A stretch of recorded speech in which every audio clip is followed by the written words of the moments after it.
This video will cover the third page of notes for the topic of exponential functions. So the third page is going to be about actually solving exponential equations. Basically what we want to do is we want to make sure we can get the same base, and if we have the same base, then we can say the exponents are equal to each other. So that's what we want to do. So let's take a look at example number 3, part A. If we see that we have 1/3 to the x power, and then that's equal to 81, we need to get them to have the same base.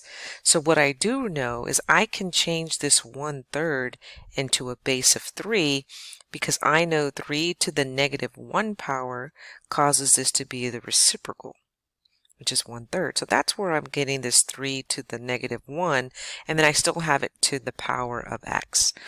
Using this particular rule about exponents, I'm going to multiply my two exponents, meaning if you have power to the power, you multiply those two exponents, and that's how I get 3 to the -x.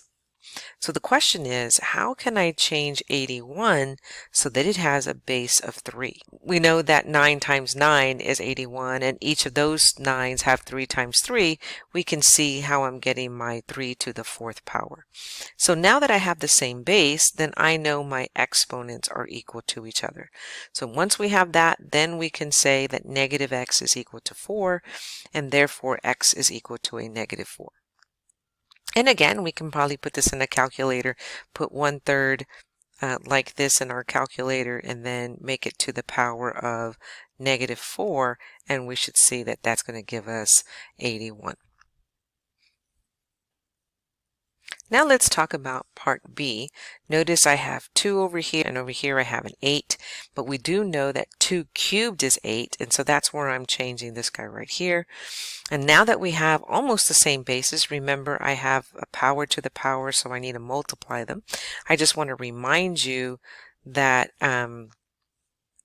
we want to make sure that we do the distributive property here when we are multiplying. And then that's how we're going to get that I have 2 to the exponent of x plus 4, and over here I have 2 to the exponent of 3x minus 18, because remember we did the distributive property. Now that the bases are the same, then I can say the exponents are equal to each other, and then from here it's linear, and you can go on ahead and solve from here. And you can find that your solution set will be the number 11. For example 4, our job is to solve exponential equations again. The problem we have here is that there's no way I can get the same base since we're actually looking for the base. So what I did for part A is I know I have b to the 2/3, and we learned that if we have a base that has an exponent that is a fraction, then we can rewrite that as the nth root of b to the m, or the nth root of b and then everything to the m power. So either one will work. So you notice that I've put in b to the 2/3 to be the cube root of b squared. And now we have a radical equation that we need to solve, which was covered in the last unit. So now I'm going to get the cube of both sides. Remember, I put one set of parentheses on the left, one set of parentheses on the right, and I'm going to cube both sides, and that's going to give me b squared is equal to 64. Then I'm going to take the square root of both sides. Don't forget you're going to do plus or minus. And so we actually find that b is equal to either plus or minus 8. But because the base has to be a positive number, we're only going to use b is equal to a positive 8. Down here at the bottom, a different way that you can solve this is by getting my exponents to multiply to 1. So if I had 2/3, then I'm going to multiply it by its reciprocal, which is 3/2, and that's going to give me b to the 1 power. But if I put this to the power of 3/2, then on the other side I also have to put it to the power of 3/2. And then we have to interpret that. That means the square root of 4 cubed. And then you have to decide, do I know 4 cubed or I can go find the square root of 4 and then cube it.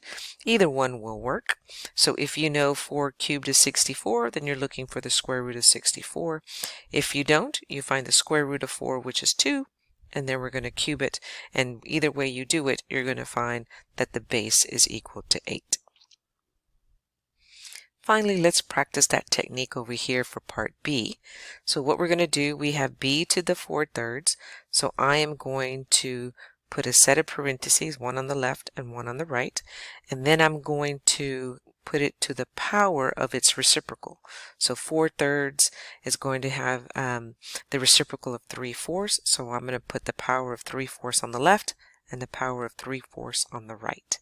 What we do know is 4/3 times 3/4 is equal to 1, so I have b to the 1 power, and then I'm rewriting 3/4 as the 4th root of 81 cubed. And again, I don't know what 81 cubed is, but I do know the 4th root of 81 is 3.